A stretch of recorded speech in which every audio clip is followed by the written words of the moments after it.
which is also a pretty retro move. It's a little surprising that the bundled game is a third-person adventure rather than a first-person experience, which is what most people think of when they think VR.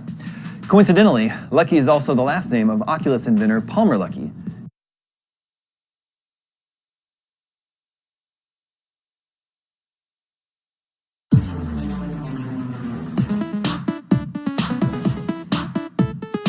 Damon here with IGN News. A Japanese Twitter user left his Super Famicom on for over 2 decades to preserve his save data for the game Umihara Kawase. The game came out in 1994 and is about a 19-year-old girl who wanders into a world of mutated water creatures, or something like that. Some game cartridges back then had lithium-ion batteries. If the batteries stayed charged, your game would stay saved. This fellow's battery started to fail, and since then he's kept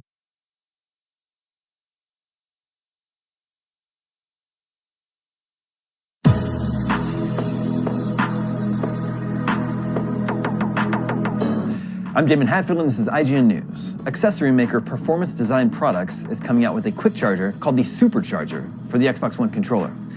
The Supercharger will be able to fully charge your Xbox One controller in under 60 seconds, which is a first for the video game industry, claims PDP. One full charge will provide 10 to 12 hours of gameplay. PDP Chief Technology Officer Tom Roberts says the Supercharger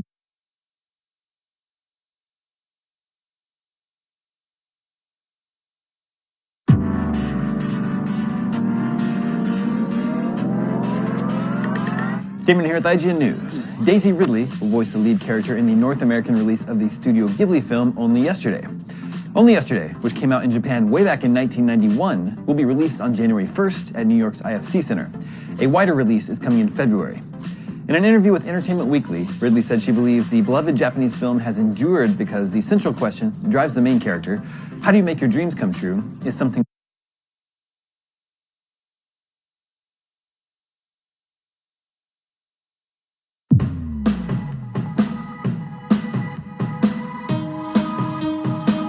I'm Damon Hatfield and this is IGN News. Sony has announced its lineup of titles that will be available free to PlayStation Plus subscribers in January.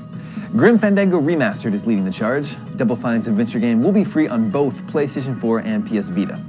Additionally, Hardware Rivals will be free for PS4, while Vita owners are also getting Legends of War Patton and Nylumbra. Meanwhile, those who still have their PlayStation 3 hooked up will be able to download both Dragon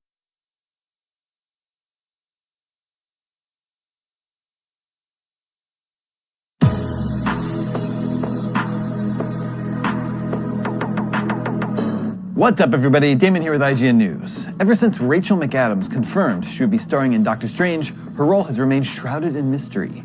Fortunately, however, Marvel Studios president Kevin Feige has finally shared some details about her character. In an interview with Entertainment Weekly, Feige revealed that McAdams will play a fellow surgeon that has a history with Strange, who serves as his sort of linchpin to his old life when he becomes a sorcerer. He explains, she is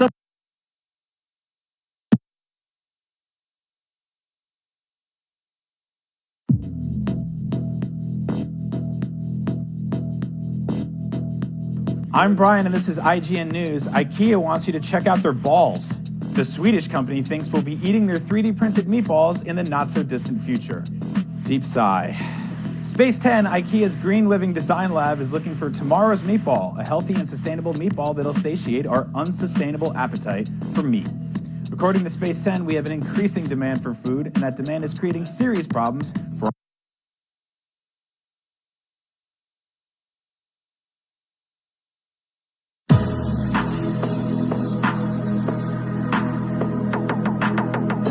I'm Jared Petty, and this is IGN News. From space! There's a lot of junk in space, almost 500,000 pieces of it according to NASA. The space junk isn't just floating around either. It's moving at speeds up to 17,500 miles per hour, which is fast enough for even a small piece to cause major damage to satellites and spacecraft. One research lab in Beijing is creating a way to use that space junk as fuel. Their spacecraft will grind debris into an ion-charged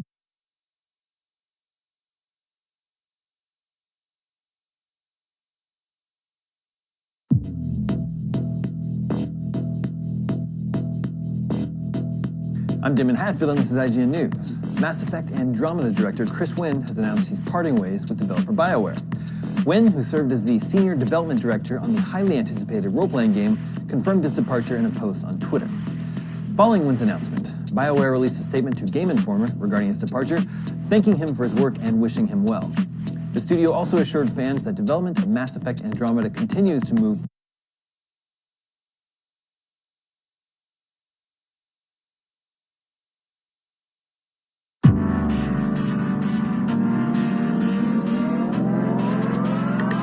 Damon here with IGN News. Marvel Cinematic Universe boss Kevin Feige has revealed some insight into the powers of Doctor Strange in his film debut. As part of Entertainment Weekly's piece on the upcoming movie, the producer explained that Strange's iconic, tongue-twisting spells will make it into the film. Feige says, "We don't want to shy away from that because that's what makes Doctor Strange Doctor Strange. He has a cloak of levitation that allows him to fly, but he doesn't fly like Superman or like Thor."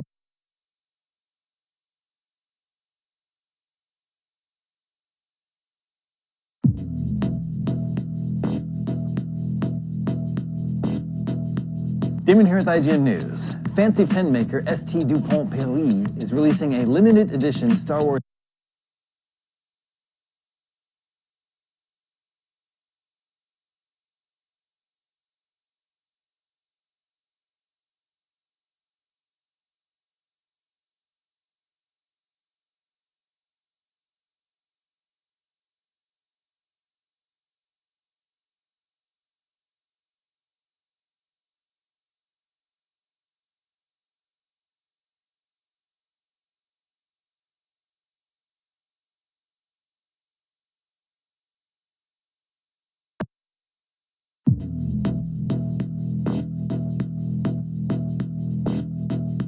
Damon here with IGN News. Fancy pen maker St. Dupont Paris is releasing a limited edition Star Wars levitating lightsaber fountain pen fit for a Jedi Master. You can purchase it as either Darth Vader's Sith Lord lightsaber or Yoda's Jedi Master lightsaber. Both are adorned with a 2-carat crystal, red or green topaz, to represent the weapon's blade, and it'll cost you $25,000.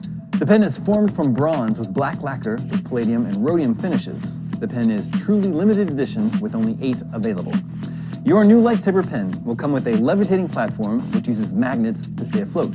Retailers expect the pen to hit stores at the end of January.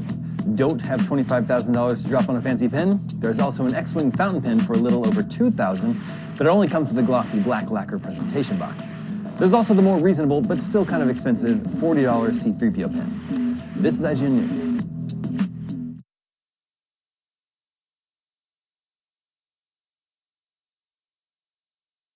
A new survey says most Americans don't have enough money saved to cover a $1,000 unexpected expense. Be a rebel and save money on a regular basis. But the word unexpected is slightly misleading, considering that as many as 4 out of every 10 people included in the Bankrate survey reported their immediate family ran into a major unplanned expense last year. So just budget for things being terrible is the general takeaway here. But there were some positive trends too, for millennials at least. Compared to a 2014 survey, millennials said they'd be more likely to use savings to cover an emergency as opposed to using credit cards, reducing spending, or borrowing from friends and family. For Newsy, I'm Samantha Crook.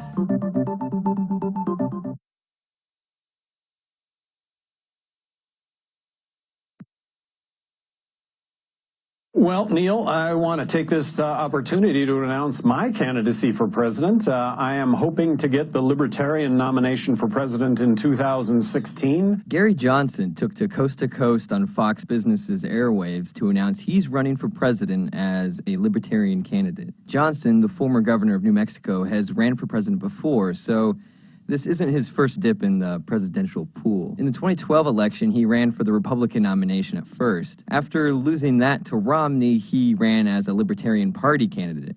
He ended up with just shy of 1% of the total electorate's votes. For Newsy, I'm Jake Godin.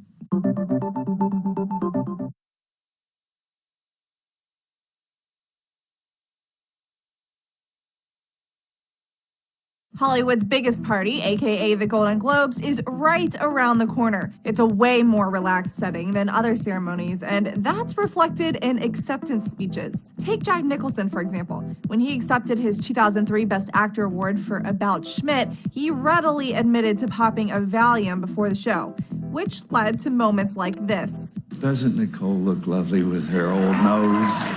And winners frequently thank God in their speeches, but Meryl Streep put a nice little spin on the gesture when she accepted her 2012 Globe for her leading role in The Iron Lady. I just want to thank